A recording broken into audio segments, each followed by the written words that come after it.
Well, hello everybody, and welcome back to another episode of the Criterion Corner. I'm having a lot of fun doing these episodes and giving you all recommendations as to the films that I enjoy a lot in the Criterion collection and talking about filmmakers that I really appreciate.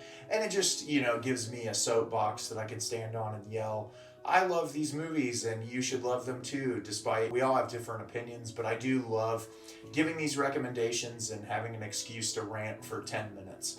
So if you've been watching these, I really appreciate it. And as always, if you could like the video and subscribe to the channel, it helps me out a lot and lets me know the type of content that you as the viewer are looking for. I like to look at videos that have the most likes, the most watches, and kind of shift my content in that direction so that I know that I'm giving you all the type of things that you want to see. I'm always looking to push the envelope, put new content out there that I am enjoying watching, but I love to know what you're looking for so that I can put the best material out there possible. So without further ado, we're going to get into talking about today's film, which is Punch Drunk Love, directed by Paul Thomas Anderson.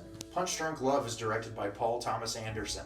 A socially awkward and volatile small business owner, played by Adam Sandler, meets the love of his life after being threatened by a gang of scammers. This is early PTA. And as most of you know, if you've been watching my channel for a long time, Licorice Pizza was my favorite film last year. I think Paul Thomas Anderson has a unique way of telling stories that is unlike any filmmaker that exists now. I think that he's absolutely brilliant. His movies are so immersive and incredible. That film just made me want to go into the theater immediately after and watch it again because of how committed to the performances characters were and how just amazing the way the material was presented. And I think that he's just such an incredible filmmaker who makes the shit that he is really passionate about. My favorite film of his is Phantom Thread with Daniel Day-Lewis, and I think that that movie is so brilliantly paced. The soundtrack is excellent. There's so much for me to love about it, but watching this film as far as like early PTA and seeing like a smaller scope and taking an actor like Adam Sandler, who normally makes dumb poop fart joke humor films that I guilty pleasurely enough enjoy, and I think Adam is just a fun individual who I really like seeing interact in the Hollywood scheme because he's so different. But seeing someone like that be put into this role and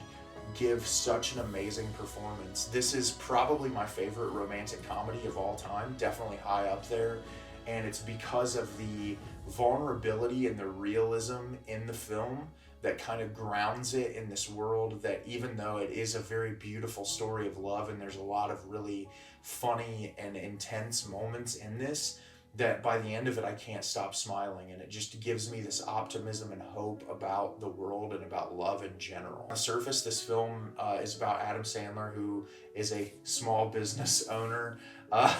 He makes this really terrible product that no one wants to purchase, and his life kind of is seemingly falling apart. We're initially shown his family, and his family is super dysfunctional. He is the only male in a family full of females. He has a bunch of sisters. They all treat him kind of like garbage, and their back and forths together are just really awful. They're constantly yelling at each other, treating each other terribly. It, takes this turn as to like you feel so horrible for Adam Sandler's character because he is treated so terribly. And one night he sees this ad on TV for a phone sex hotline and decides to call this phone sex hotline and ends up getting scammed by Philip Seymour Hoffman.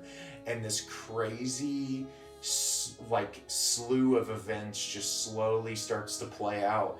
And amidst all this, he meets this woman and he falls head over heels in love with her. And the movie is kind of back and forth between him falling in love with this woman and him dealing with being scammed by Philip Seymour Hoffman, and the two arcs intertwining and adding those comedic moments amidst the beautiful romance that buds between him and this woman. And like I said, Adam Sandler gives a just pitch perfect performance in this. I think it takes a really specific type of director to get an incredible performance from Adam Sandler. And the reason why is he's a very unhinged person who can give that really over the top, like yelling, bumbling, insane performance that we're so used to from Sandler.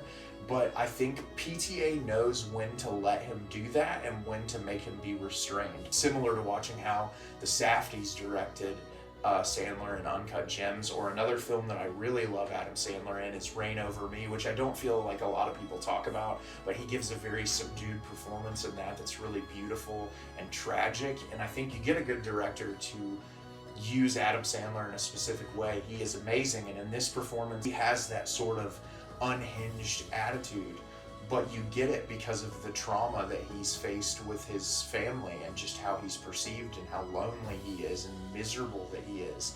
And then you have the polar opposite of that character, which is with Emily Watson's character, who's just this really like gentle soul who falls in love with Adam Sandler's character. And you have the polar opposites of the two of their personalities, where I wouldn't say necessarily it's polar opposite, but that's a part of Sandler's character that's just kind of pushed down inside of him because of the way that he has to be around his siblings and these like anger fits that he has that make perfect sense.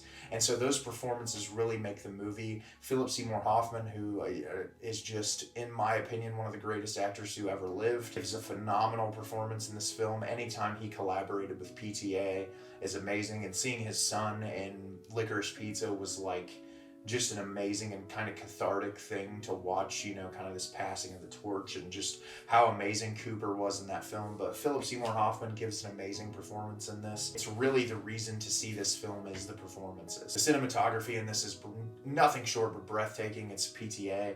Every single one of his movies is visually amazing. I love the score in this film. It is so unique and beautiful. This is the pre-Johnny Greenwood era, but this movie, the score just works so perfectly, and I feel like Paul always picks the right person to work on his scores in his films, and they're not so over the top that they're pushing your emotions in any specific direction. They just help attribute to the emotion that the film's trying to convey. And I just think this film is perfect. By the time the third act hits, every time I'm normally in tears and smiling like a moron, because I just think this movie is beautiful. And if you've never seen Punch Drunk Love, this is my glowing recommendation to stop whatever you are doing at this moment in your life and watch it now. So have you seen Punch Drunk Love? Do you love it? Do you hate it? Leave me a comment down below and let me know what you thought. I think this movie is brilliant, beautiful, and breathtaking, like all of PTA's work, and I cannot believe that this is the only PTA film in the Criterion Collection. I don't know if it's like a rights issue or what, but I think most of his work deserves to be in there. As always, like at the beginning of the video, if you can like the video and subscribe to the channel, it helps me out a lot and lets me know the type of content you're looking for. And as always, everyone, thank you so much for watching and have a great rest of your day.